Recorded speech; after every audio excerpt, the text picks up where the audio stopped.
Assalamualaikum warahmatullahi wabarakatuh. Perkenalkan, nama saya Sulistiana dari PWK 19 dengan NIM 191910501006. Di sini saya akan menjelaskan mengenai keterkaitan Omnibus Law dengan perencanaan tata ruang dalam aspek agriculture.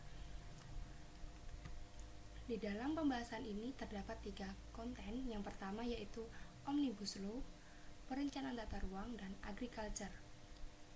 Yang pertama, Omnibus Law merupakan UU yang disahkan pada tanggal 5 Oktober 2020 oleh DPR RI dan diundangkan pada tanggal 2 November 2020 dengan tujuan untuk menciptakan lapangan kerja dan meningkatkan investasi asing dan dalam negeri dengan mengurangi persyaratan peraturan untuk izin usaha dan pembebasan tanah.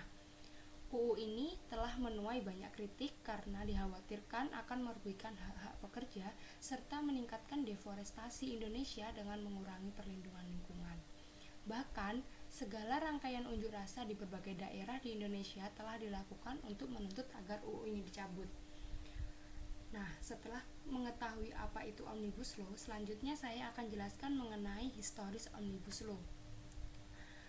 Pada tanggal 20 Oktober 2019, Presiden Jokowi dalam pidatonya menyampaikan rencana mengenai perumusan Omnibus Law bersama DPR.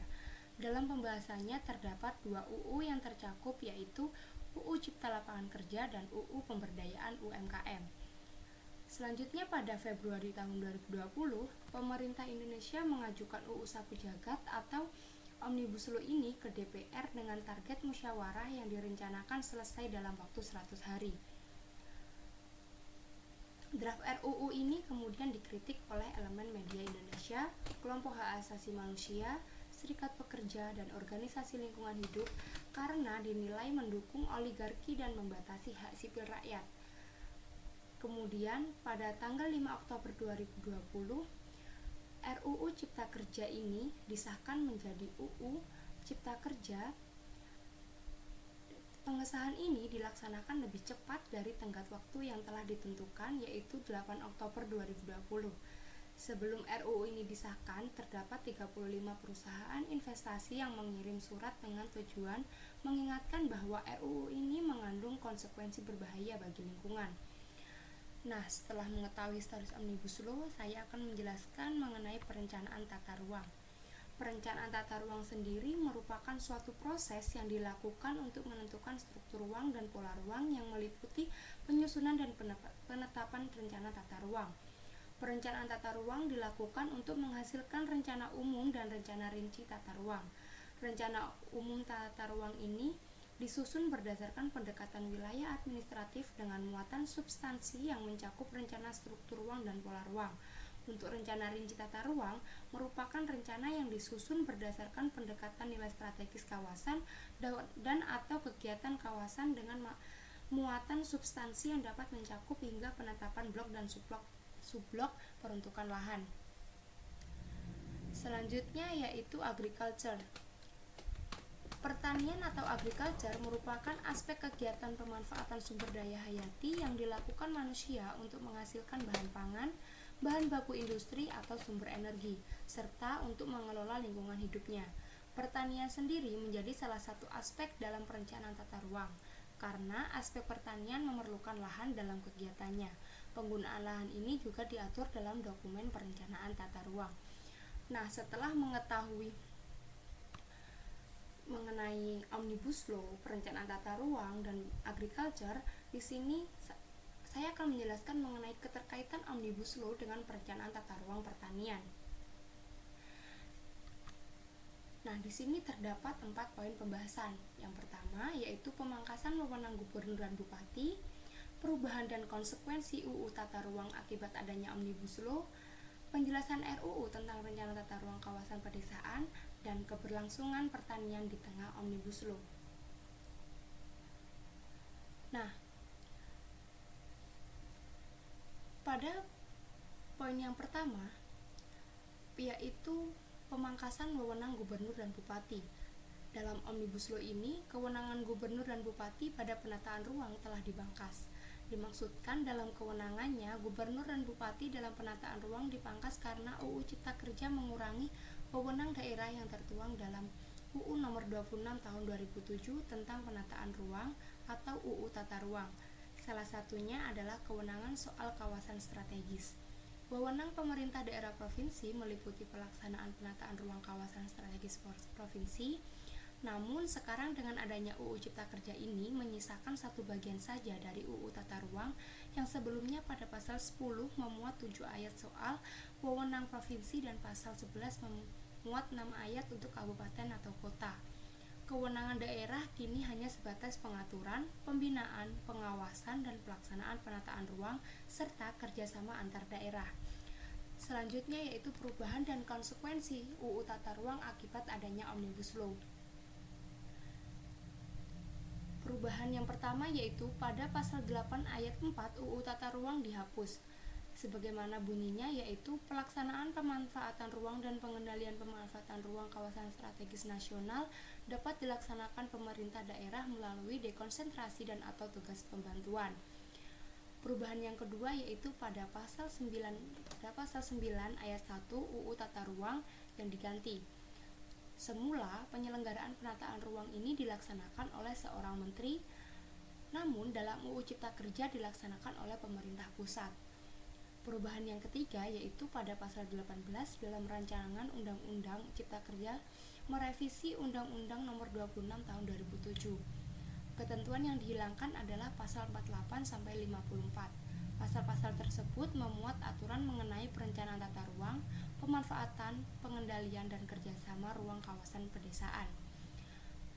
Perubahan yang keempat yaitu penghapusan rencana penataan kawasan agropolitan. Dari perubahan-perubahan tersebut terdapat konsekuensi, yaitu terjadi ketika daerah ingin menetapkan rencana tata ruang wilayah atau RTRW atau rencana detail tata ruang RDTR seperti pasal 18 ayat 1 UU Tata Ruang dari semula hanya persetujuan menteri saat ini menjadi persetujuan pemerintah pusat dalam UU Cipta Kerja. Nah, berikut merupakan penjelasan RUU tentang rencana tata ruang kawasan pedesaan. Adapun pada bagian penjelasan RUU, tertulis rencana tata ruang kawasan pedesaan merupakan bagian dari rencana tata ruang wilayah kabupaten. Aturan ini dapat disusun sebagai instrumen pemanfaatan ruang untuk mengoptimalkan kegiatan pertanian yang dapat berbentuk kawasan agropolitan. Pada pasal 48 ayat 1, yaitu penataan ruang kawasan pedesaan diarahkan untuk huruf A, pemberdayaan masyarakat pedesaan, huruf B, pertahanan kualitas lingkungan setempat dan wilayah yang didukungnya, huruf C, konservasi sumber daya alam, huruf D, pelestarian warisan budaya lokal, huruf E, pertahanan kawasan lahan abadi pertanian pangan untuk ketahanan pangan, dan huruf F, yaitu penjagaan keseimbangan pembangunan pedesaan perkotaan. Ayat 2, ketentuan lebih lanjut mengenai perlindungan terhadap kawasan lahan abadi pertanian pangan sebagaimana dimaksud pada ayat 1 huruf E diatur dengan undang-undang. Pada ayat 3, penataan ruang kawasan pedesaan diselenggarakan pada huruf A, kawasan pedesaan yang merupakan bagian wilayah kabupaten, huruf B, kawasan yang secara fungsional berciri pedesaan yang mencakup 2 atau lebih wilayah kabupaten pada suatu atau lebih wilayah provinsi. Ayat 4, kawasan pedesaan sebagaimana dimaksud pada ayat 1 dapat berbentuk kawasan agropolitan. Ayat 5, ketentuan lebih lanjut mengenai penataan ruang kawasan agropolitan diatur dengan peraturan pemerintah. Huruf ayat 6, ketentuan lebih lanjut mengenai penataan ruang kawasan pedesaan diatur dengan peraturan pemerintah. Kemudian isi dari pasal 49 yaitu rencana tata ruang kawasan pedesaan yang merupakan bagian wilayah kabupaten adalah bagian rencana tata ruang wilayah kabupaten. Pada pasal 50 ayat 1, penataan ruang kawasan pedesaan dalam satu wilayah kabupaten dapat dilakukan pada tingkat wilayah kecamatan atau beberapa wilayah desa atau nama lain yang disamakan dengan desa yang merupakan bentuk detail dari penataan ruang wilayah kabupaten. Ayat 2, rencana tata ruang kawasan pedesaan yang mencakup 2 atau lebih wilayah kabupaten merupakan alat koordinasi dalam pelaksanaan pembangunan yang bersifat lintas wilayah. Ayat 3, rencana tata ruang sebagaimana dimaksud pada ayat 2 berisi struktur ruang dan pola ruang yang bersifat lintas wilayah administratif. Kemudian isi dari pasal 51. Ayat 1, rencana tata ruang kawasan agropolitan merupakan rencana rinci tata ruang atau beberapa wilayah kabupaten. Ayat 2, rencana tata ruang kawasan agropolitan memuat huruf A tujuan, kebijakan, dan strategi penataan ruang kawasan agropolitan. Huruf B, rencana struktur ruang kawasan agropolitan yang meliputi sistem pusat kegiatan dan sistem jaringan prasarana kawasan agropolitan. Huruf C, rencana pola ruang kawasan agropolitan yang meliputi kawasan lindung dan kawasan budidaya. Huruf D, arahan pemanfaatan ruang kawasan agropolitan yang berisi indikasi program utama yang bersifat independen antar desa. Dan huruf E, ketentuan pengendalian pemanfaatan ruang kawasan agropolitan yang berisi arahan peraturan zona kawasan agropolitan, arahan ketentuan perizinan, arahan ketentuan insentif dan disinsentif, serta arahan sanksi. Selanjutnya pada paragraf 3 pemanfaatan ruang kawasan perdesaan pasal 52 ayat 1 pemanfaatan ruang kawasan perdesaan yang merupakan bagian wilayah kabupaten merupakan bagian pemanfaatan ruang wilayah kabupaten. Ayat 2 pemanfaatan ruang kawasan perdesaan yang merupakan bagian dari 2 atau lebih wilayah kabupaten dilaksanakan melalui penyusunan program pembangunan beserta pembiayaannya secara terkoordinasi antar wilayah kabupaten terkait. Pada paragraf 4, pengendalian pemanfaatan ruang kawasan perdesaan pasal 53. Ayat 1, pengendalian pemanfaatan ruang kawasan perdesaan yang merupakan bagian wilayah kabupaten merupakan bagian pengendalian pemanfaatan ruang wilayah kabupaten. Ayat 2, pengendalian pemanfaatan ruang kawasan perdesaan yang mencakup 2 atau lebih wilayah kabupaten dilaksanakan oleh setiap kabupaten. Ayat 3, untuk kawasan perdesaan yang mencakup 2 atau lebih wilayah kabupaten yang mempunyai lembaga kerjasama antar wilayah kabupaten, pengendaliannya dapat dilakukan oleh lembaga dimaksud. Selanjutnya, paragraf 5 kerjasama penataan ruang kawasan perdesaan pasal 54. Ayat 1, penataan ruang kawasan perdesaan yang mencakup 2 atau lebih wilayah kabupaten dilaksanakan melalui kerjasama antar daerah. Ayat 2, ketentuan lebih lanjut mengenai penataan ruang kawasan perdesaan sebagaimana dimaksud pada ayat 1 untuk kawasan agropolitan yang berada dalam satu kabupaten diatur dengan peraturan daerah kabupaten.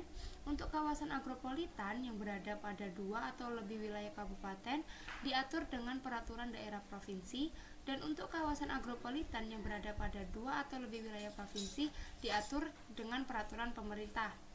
Ayat 3, penataan ruang kawasan perdesaan diselenggarakan secara terintegrasi dengan kawasan perkotaan sebagai satu kesatuan pemanfaatan ruang di wilayah kabupaten atau kota. Ayat 4, penataan ruang kawasan agropolitan diselenggarakan dalam keterpaduan sistem perkotaan wilayah dan nasional. Ayat 5, keterpaduan sebagaimana dimaksud pada ayat 4 mencakup keterpaduan sistem permukiman, prasarana, sistem ruang terbuka, baik ruang terbuka hijau maupun ruang terbuka non-hijau. Selain aturan mengenai penataan ruang kawasan perdesaan, draft aturan baru ini menghilangkan wewenang pemerintah daerah dalam penyelenggaraan dan pelaksanaan penataan ruang, serta menghapus kewenangan Pemda dalam penataan ruang kawasan strategis baik provinsi dan kabupaten atau kota.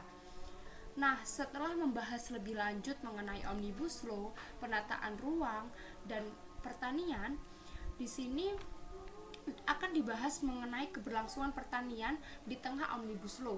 Nah, dari berbagai penjelasan terkait dapat diambil suatu gambaran bahwasannya UU Cipta Kerja atau Omnibus Law ini akan mengancam keberlangsungan pertanian berkelanjutan yang saat ini tengah diupayakan oleh beberapa pihak.